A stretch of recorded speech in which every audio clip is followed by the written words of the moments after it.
हिंदू धर्म में भगवान गणेश को सर्वप्रथम माना जाता है। सबसे पहले भगवान गणेश की ही पूजा की जाती है। कोई भी शुभ कार्य हो तब भगवान गणेश जी का आगमन बहुत जरूरी होता है, चाहे वह किसी की शादी का कार्य हो या फिर नए घर का गृह प्रवेश का कार्य हो। हमेशा गणेश जी को ही पहले पूजा जाता है, परंतु फिर भी गणेश जी को पूजने का सर्वप्रथम त्योहार है गणेश चतुर्थी। गणेश चतुर्थी का संबंध गणेश जी के जन्म से जोड़ा जाता है। तो आइए जानते हैं कि गणेश चतुर्थी क्यों मनाई जाती है।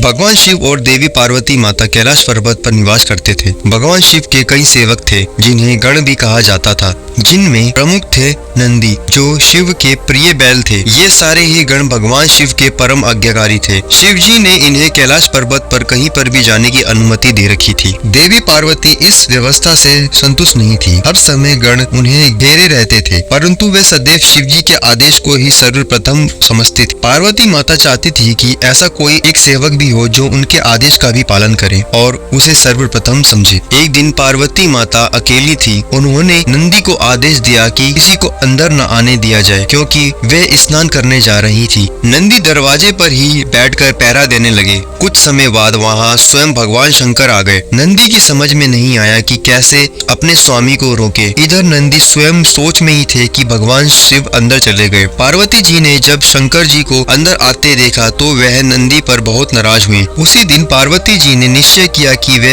एक ऐसा सेवक को तैयार करेंगी जो सिर्फ उनके आदेश का पालन करेंगे। दूसरे दिन जब वे स्नान करने से पहले अपने शरीर पर हल्दी का उपटन मल रही थी, तब उनके शरीर से मला हुआ उपटन उतरा तो उसे उन्होंने एक तरफ रख दिया। उस ढेर को पार्वती जी ने एक बालक का आकार दे दिया। बाद में पवित्र मंत्रों से माता पार्वती ने उस बालक की छवि में प्राण प्रतिष्ठा कर दी और वह गोल मटोल बालक एक जीवित बालक बन गया। उसने हाथ जोड़कर कहा, हे माता, मैं आपके आदेश का पालन करने के लिए ही जन्मा हूँ। मैं आपके सभी आदेशों का पालन करूँगा। पार्वती जी अपनी इस संतान को देखकर बहुत खुश हुई। उन्होंने कहा, हे पुत्र, तुम्हें देखकर मुझे बहुत ही हर्ष हुआ है। अब तुम सदा मेरे साथ ही रहना। पार्वती जी ने उस बालक को आदेश दिया कि जब मैं स्नान करने के लिए जाऊँ तो किसी को भी अंदर आने न दिया जाए। बालक ने ऐसा करने का प्रण लिया और द्वार पर पहरा देने लगा। कुछ देर बाद भगवान शंकर वहाँ पहुँचे। जब उन्होंने अंदर जाने की चेष्टा की तो उस बालक ने उन्हें रोका। भगवान शंकर को रोष आ गया। वे बोले, अरे मूर्ख बालक, तेरी इतनी हिम्मत कैसे हुई मुझे रोकने की? क्या तू जानता नहीं है कि मैं कौन हूँ? बालक ने विनम्रता से उत्तर दिया, मैं नहीं जानता कि आप कौन हैं, पर मैं आपको भीतर नहीं जाने दे सकता। यह मेरी माता का आदेश है। भगवान शिव को गुस्सा आ गया। उन्होंने अपने गणों को आदेश दिया कि तुरंत इस ढीठ बालक को दरवाजे से हटाओ, परंतु अनेकों प्रयास के बाद भी गण लोग उस बालक को टस से मस भी न कर सके। तब स्वयं भगवान शंकर ही उस युद्ध में कूद पड़े और अपने त्रिशूल से उस दुष्ट बालक का सिर काटकर दूर फेंक दिया। इस घटना को सुनकर देवी पार्वती स्वयं बाहर आई। अपने सिर विहीन बालक को देखकर वह चीखने लगी। उन्होंने रोते हुए शंकर जी से कहा, प्रभु, यह आपने क्या कर दिया? आपने हमारे पुत्र का ही सिर काट दिया।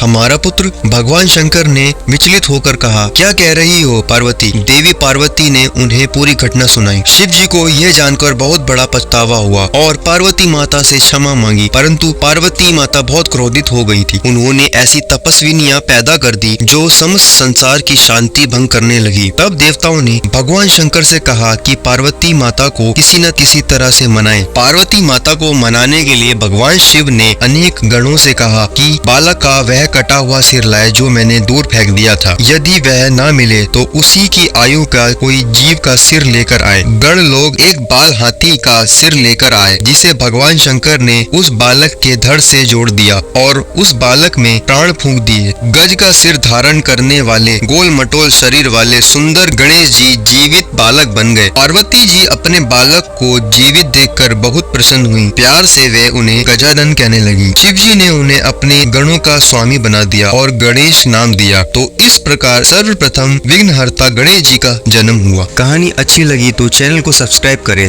ताकि हमें आपके लिए नई नई कहानी लाने का मोटिवेशन मिलते रहे। धन्यवाद।